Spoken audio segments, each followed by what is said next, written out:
আকাশবাণী খবর পড়ছি দেবাঞ্জলি মণ্ডল। প্রথমে বিশেষ খবর। প্রধানমন্ত্রী নরেন্দ্র মোদী ইসরায়েলের প্রধানমন্ত্রী বেনিয়ামিন নেতানিয়াহুর সঙ্গে সে দেশের যুদ্ধ পরিস্থিতি নিয়ে টেলিফোনে কথা বলেছেন। ইসরায়েল হামাস যুদ্ধে নিহতের সংখ্যা 1800 ছাড়িয়েছে। শ্রীলঙ্কা সফররত বিদেশমন্ত্রী ড এস জয়শঙ্কর আজ ইন্ডিয়ান ওশেন রিম অ্যাসোসিয়েশনের মন্ত্রী পরিষদের বৈঠকে যোগ দেবেন। সংসদীয় সচিবদের নবম সম্মেলন P20 শিখর বৈঠকে যোগ দিতে G20 সদস্যভুক্ত দেশগুলির পার্লামেন্টের ট্রেজারি অফিসারেরা নতুন দিল্লিতে আসতে শুরু করেছেন। রাষ্ট্রপতি দ্রৌপদী মুর্মু দুদিনের সফরে আজ জম্মু কাশ্মীর যাচ্ছেন। দেশে খেলাধুলোর উন্নয়নে কেন্দ্র আগামী 5 বছরে 3000 কোটি টাকা খরচ করবে। আইসিসি একদিনের বিশ্বকাপ ক্রিকেটে ভারত আজ তাদের দ্বিতীয় ম্যাচে আফগানিস্তানের মুখোমুখি হবে। আসছি বিস্তারিত খবরে। প্রধানমন্ত্রী নরেন্দ্র মোদী ইসরায়েলের প্রধানমন্ত্রী বেনিয়ামিন নেতানিয়াহুর সঙ্গে সে দেশের যুদ্ধ পরিস্থিতি নিয়ে গতকাল টেলিফোনে কথা বলেছেন। ভারত দৃঢ়তার সঙ্গে এবং দ্ব্যর্থহীন ভাষায় সন্ত্রাসবাদের নিন্দা করছে বলে নেতানিয়াহুকে স্পষ্ট জানান মোদী। ইসরায়েলের প্রধানমন্ত্রী তাঁকে ফোন করেন। নেতানিয়াহুর সঙ্গে কথা বলার সময় ইসরায়েলের সন্ত্রাসবাদী হামলায় হতাহতদের জন্য গভীর সমবেদনা প্রকাশ করেছেন প্রধানমন্ত্রী। তিনি বলেন, এই কঠিন সময়ে ভারতের মানুষ ইসরায়েলের পাশে রয়েছে। সেখানে বসবাসকারী ভারতীয়দের নিরাপত্তা ও সুরক্ষার বিষয়টিও আলোচনায় উঠে আসে। নেতানিয়াহু শ্রী মোদীকে ইসরায়েলে ভারতীয় নাগরিকদের সুরক্ষার ব্যাপারে আশ্বস্ত করেছেন। উল্লেখ্য, ইসরায়েল হামাস যুদ্ধে নিহতের সংখ্যা 1800 ছাড়িয়েছে। এর মধ্যে ইসরায়েলে প্রাণ হারিয়েছেন 1000-এর মতো মানুষ। গাজা ভূখণ্ডে ইসরায়েলের লাগাতার বিমান ও ক্ষেপণাস্ত্র হানায় মৃত্যু হয়েছে 800-রও বেশি প্যালেস্তিনীয় নাগরিকের। গাজা সীমান্তের নিয়ন্ত্রণ পুরোপুরি দখলে আনার কথা ইসরায়েল জানালেও গতকাল বিকেলে দক্ষিণ ইসরায়েলি শহর আশকেলনে মুহুর্মুহু বিস্ফোরণের শব্দ শোনা যায়। সম্পূর্ণ অবরুদ্ধ গাজায় সারারাত 200টি নিশানায় বোমা বর্ষণ করে ইসরায়েল।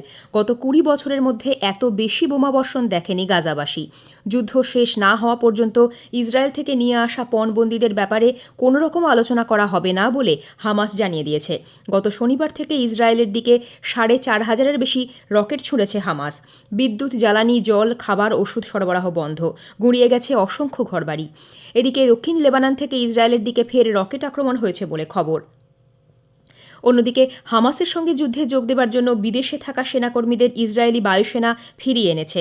হামাসের অভিযান আল আকসা ফ্লাডের পাল্টা হিসেবে ইসরায়েলের লৌহ তরবারি যুদ্ধে সামিল হবার জন্য রিজার্ভে থাকা 3 লক্ষ সেনাকর্মীকে ডেকে পাঠানোর পর এই পদক্ষেপ নিল তেল আভিভ। মার্কিন রাষ্ট্রপতি জো বাইডেন বলেছেন, ইসরায়েলের ওপর হামাসের ভয়াবহ হামলার প্রেক্ষিতে স্থানীয় ও ফেডারেল আইন বলবৎকারী সংস্থাগুলি বিভিন্ন মার্কিনী শহরের ওপর কড়া নজর রাখছে। সোশ্যাল মিডিয়া বার্তায় বাইডেন জানান, আমেরিকান পরিবারের পক্ষে এই হামলার ঘটনা ব্যক্তিগতভাবে দুঃখজনক। দুটি রাষ্ট্রের মধ্যেই সম্পর্কের গভীরতা অনেকখানি প্রসারিত। মার্কিন রাষ্ট্রপতি বলেন, ইসরায়েলের ওপর হামাসদের আক্রমণের বিষয়ে তিনি ইসরায়েলি প্রধানমন্ত্রী বেনিয়ামিন নেতানিয়াহুর সঙ্গে কথা বলেছেন। ইসরায়েলে নিরাপত্তা রক্ষায় মার্কিন যুক্তরাষ্ট্রের তরফে সব রকমের সাহায্যের প্রতিশ্রুতি দেওয়া হয়েছে। ইসরায়েলে বসবাসরত বা সে দেশে বেড়াতে গেছেন এমন তামিল নাগরিকদের সহায়তায় তামিলনাড়ু সরকার হেল্প ডেস্ক চালু করেছে। গতকাল প্রকাশিত এক বিবৃতিতে জানানো হয়, যারা দেশে ফিরে আসতে চাইছেন তাদের সব রকম সম্ভাব্য সাহায্য দেওয়া হবে। তামিলনাড়ু ওভারসিজ ওয়েলফেয়ার ডিপার্টমেন্টের দেওয়া ফোন নম্বরগুলি হল 8760248625, 9940256444 এবং 9600023645। ইমেলের মাধ্যমেও সাহায্যের আবেদন করা যাবে ntrchennai@tn.gov.in অথবা ntrchennai@gmail.com এর মাধ্যমে। 3 দিনের শ্রীলঙ্কা সফরে বিদেশমন্ত্রী ড এস জয়শঙ্কর গত সন্ধ্যায় কলম্বো পৌঁছেছেন। আজ তিনি ইন্ডিয়ান ওশেন রিম অ্যাসোসিয়েশনের মন্ত্রী পরিষদের 23তম বৈঠকে যোগ দেবেন। বিদেশ মন্ত্রক সূত্রে খবর, এই বৈঠকে ভারত 2023 থেকে 2025 পর্যন্ত সংগঠনের উপাধ্যক্ষের দায়িত্ব গ্রহণ করবে। সভাপতি হিসেবে ভারত এর দায়িত্বে থাকবে 2025 থেকে 27 পর্যন্ত। মন্ত্রী পরিষদের বৈঠকে ইন্ডিয়ান ওশেন রিম অ্যাসোসিয়েশনের সাম্প্রতিক কাজকর্ম এবং ভবিষ্যৎ সহযোগিতা নিয়ে আলোচনা করা হবে। প্রতিরক্ষা সরঞ্জাম তৈরির ক্ষেত্রে ভারতে একসঙ্গে কাজ করার দারুণ সুযোগ রয়েছে বলে প্রতিরক্ষামন্ত্রী রাজনাথ সিং জানিয়েছেন। ইতালি সফরের দ্বিতীয় দিনে তিনি গতকাল রোমে সেদেশের প্রতিরক্ষা শিল্পে প্রথম সারির বিভিন্ন সংস্থার সিইও ও অন্যান্য কর্তাদের সঙ্গে মিলিত হন। ইতালীয় শিল্পপতিদের ভারতে প্রতিরক্ষা সরঞ্জাম তৈরির ক্ষেত্রে সরবরাহ শৃঙ্খল মজবুত করার আবেদন জানান শ্রী সিং। 24টি ইতালীয় প্রতিরক্ষা কোম্পানির সিইও, প্রেসিডেন্ট, ভাইস প্রেসিডেন্ট এবং অন্যান্য শীর্ষ আধিকারিকেরা রাজনাথ সিংয়ের সঙ্গে বৈঠকে হাজির ছিলেন। ভারত ও সৌদি আরব নতুন ও পুনর্নবীকরণযোগ্য শক্তি ক্ষেত্রে বিনিয়োগ বাড়ানোর বিষয়ে সহমত প্রকাশ করেছে। কেন্দ্রীয় মন্ত্রী আর কে সিং তাঁর সফরের দ্বিতীয় দিনে সৌদি আরবের বিনিয়োগ সংক্রান্ত দপ্তরের মন্ত্রী খালিদ আল ফালিহার সঙ্গে রিয়াধে গতকাল দ্বিপাক্ষিক আলোচনায় মিলিত হন। সৌদি বাণিজ্য প্রতিনিধি ও বিনিয়োগকারীদের তিনি নতুন ও পুনর্নবীকরণযোগ্য শক্তি যেমন সৌরবিদ্যুৎ, বাতাসচালিত শক্তি, গ্রিন হাইড্রোজেনের মতো ক্ষেত্রে লগ্নির আমন্ত্রণ জানান। সংসদীয় সচিবদের নবম সম্মেলন P20 শিখর বৈঠকে যোগ দিতে G20 সদস্যভুক্ত বিভিন্ন দেশের পার্লামেন্টের ট্রেজারি অফিসারেরা নতুন দিল্লিতে আসতে শুরু করেছেন। শুক্রবার এই সম্মেলন শুরু হবার কথা। বাংলাদেশ সংসদের অধ্যক্ষ ড শিরিন শারমিন চৌধুরী গতরাতে জাতীয় রাজধানীতে পৌঁছন। অস্ট্রেলিয়া সেনেটের প্রেসিডেন্ট সিউ লাইন্স এবং সেদেশের হাউস অফ রিপ্রেজেন্টেটিভের স্পিকার মিল্টন ডিকো আগেই পৌঁছে গেছেন। দুদিনের এই সম্মেলন G20 দেশগুলি ছাড়াও আরও 10টি দেশ এবং আন্তর্জাতিক সংগঠনের প্রতিনিধিরা অংশ নিচ্ছেন। আফ্রিকি দেশগুলির পার্লামেন্টের প্রতিনিধিরা এই প্রথম ভারতে P20 সম্মেলনে যোগ দেবেন। উল্লেখ্য, প্রধানমন্ত্রী নরেন্দ্র মোদী শুক্রবার 13ই অক্টোবর এই সম্মেলনের উদ্বোধন করবেন।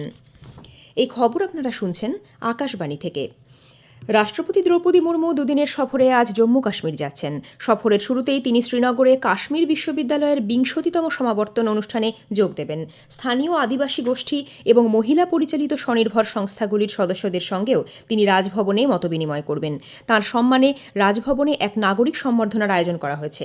আগামীকাল শ্রীমতী মুর্মু মাতা বৈষ্ণোদেবীর মন্দির পরিদর্শনে যাবেন। সেখানে তাঁর নতুনভাবে সংস্কার হওয়া পার্বতী ভবন ও স্কাইওয়াকের উদ্বোধন করার কথা। প্রধানমন্ত্রী নরেন্দ্র মোদী আগামীকাল দুদিনের সফরে পাহাড়ি রাজ্য উত্তরাখণ্ডে যাচ্ছেন। সেখানে তার একগুচ্ছ প্রকল্পের সূচনা করার কথা। এই সফরে প্রধানমন্ত্রী জালিংকংয়ে পার্বতী কুণ্ড পরিদর্শন করবেন। সেখানকার এলাকাবাসীদের সঙ্গে আলাপচারিতার পাশাপাশি স্থানীয় লোকশিল্পের একটি প্রদর্শনীও তিনি ঘুরে দেখবেন। শ্রী মোদী আলমোড়ায় যোগেশ্বর ধাম মন্দির পরিদর্শন করবেন। পিথোরাগড়ে তাঁর বহুমুখী উন্নয়ন প্রকল্পের উদ্বোধন করার কথা রয়েছে। অষ্টম ব্রিক্স আন্তর্জাতিক কম্পিটিশন কনফারেন্স আগামীকাল নতুন দিল্লিতে শুরু হচ্ছে। ভারতের কম্পিটিশন কমিশন CCI এর চেয়ারপারসন রভনীত কৌর বলেছেন, এই সম্মেলনের মূল আলোচ্য বিষয় হল প্রতিযোগিতার আইন ও নীতিতে নিত্য নতুন বিষয়, মাত্রা, দৃষ্টিভঙ্গি ও চ্যালেঞ্জ নিয়ে আলোচনা। এক দশক পর ভারতে এই সম্মেলন অনুষ্ঠিত হতে চলেছে। ব্রিক্স গোষ্ঠী এবং এর আওতাভুক্ত নয় এমন দেশগুলির প্রতিযোগিতা বিষয়ক কর্তৃপক্ষ, প্রতিযোগিতা আইন বিশেষজ্ঞ, বেসরকারি উপদেষ্টা এবং অভ্যন্তরীণ আমন্ত্রিত 600 জনেরও বেশি প্রতিনিধি এই সম্মেলনে অংশ নেবেন। ব্রিক্স প্রতিযোগিতা কর্তৃপক্ষের প্রধানরা আগামী শুক্রবার সমাপনী অনুষ্ঠানে ভাষণ দেবেন এবং একটি যৌথ বিবৃতিতে স্বাক্ষর করবেন। কেন্দ্রীয় আয়ুষমন্ত্রী সর্বানন্দ সোনোয়াল বলেছেন, আগামী মাসের 10 তারিখে অষ্টম আয়ুর্বেদ দিবস উদযাপিত হবে। নতুন দিল্লিতে সাংবাদিকদের সঙ্গে কথাবার্তায় গতকাল তিনি বলেন, আয়ুর্বেদ দিবসের মূল অনুষ্ঠানটি হবে হরিয়ানার পঞ্চকুলায়। এবছর আয়ুর্বেদ দিবসের থিম হল এক স্বাস্থ্য। দেশে খেলাধুলোর উন্নয়নে কেন্দ্র আগামী 5 বছরে 3000 কোটি টাকা খরচ করবে। নতুন দিল্লিতে গতকাল হ্যাংঝাউ এশিয়ান গেমসে অংশগ্রহণকারী ভারতীয় অ্যাথলিটদের সঙ্গে আলাপচারিতায় প্রধানমন্ত্রী নরেন্দ্র মোদী বলেন, দেশের প্রতিটি কোণায় আধুনিক ক্রীড়া পরিকাঠামো গড়ে তোলা হচ্ছে। অর্থের অভাব খেলোয়াড়দের এগিয়ে যাওয়ার পথে কখনোই অন্তরায় হবে না। इस समय 3000 से ज्यादा प्रतिभाशाली एथलीट्स को खेलो इंडिया स्कीम के जरिए उनकी ट्रेनिंग चल रही है। उनकी कोचिंग, मेडिकल, डाइट, ट्रेनिंग के लिए सरकार हर खिलाड़ी को हर साल 6 लाख रुपए से ज्यादा की स्कॉलरशिप भी दे रही है। इस योजना के तहत अब करीब 2500 करोड़ रुपए की मदद सीधी एथलीट्स को दी जा रही है। और मैं आपको विश्वास दिलाता हूं, आपकी कोशिशों के लिए पैसों की कमी कभी बाधा नहीं बनेगी। আইসিসি একদিনের বিশ্বকাপ ক্রিকেটে ভারত আজ তাদের দ্বিতীয় ম্যাচে আফগানিস্তানের মুখোমুখি হবে। দিল্লির অরুণ জেটলি স্টেডিয়ামে খেলা শুরু হবে দুপুর 2টোয়। চেন্নাইতে প্রথম ম্যাচে অস্ট্রেলিয়ার বিরুদ্ধে বড় ব্যবধানে জয় পেয়ে বাড়তি মনোবল নিয়ে ভারত মাঠে নামবে। ডেঙ্গুতে আক্রান্ত হওয়ায় ওপেনিং ব্যাটার শুভমান গিল আজও খেলতে পারবেন না। এদিকে হায়দ্রাবাদের রাজীব গান্ধী আন্তর্জাতিক স্টেডিয়ামে গতকালের ম্যাচে পাকিস্তান শ্রীলঙ্কাকে 6 উইকেটে হারিয়ে দিয়েছে। ধরমশালায় অপর ম্যাচে ইংল্যান্ড বাংলাদেশকে 137 রানে পরাজিত করে। ইসরায়েলের সঙ্গে যুদ্ধ চলায় প্যালেস্তাইন আসন্ন মার্ডেকা কাপ ফুটবল টুর্নামেন্ট খেলতে না আসার সিদ্ধান্ত নিয়েছে। ফলে এই টুর্নামেন্টে আয়োজক মালয়েশিয়া, ভারত ও তাজিকিস্তান অংশ নেবে। ভারত প্রথম ম্যাচে মালয়েশিয়ার মুখোমুখি হবে। শেষ করার আগে খবরের বিশেষ কিছু অংশ আরও একবার। প্রধানমন্ত্রী নরেন্দ্র মোদী ইসরায়েলের প্রধানমন্ত্রী বেনিয়ামিন নেতানিয়াহুর সঙ্গে সেদেশের যুদ্ধ পরিস্থিতি নিয়ে টেলিফোনে কথা বলেছেন। সংসদীয় সচিবদের নবম সম্মেলন P20 শিখর বৈঠকে যোগ দিতে G20 সদস্যভুক্ত দেশগুলির পার্লামেন্টের ট্রেজারি অফিসারেরা নতুন দিল্লিতে আসতে শুরু করেছেন। খবর শেষ হলো।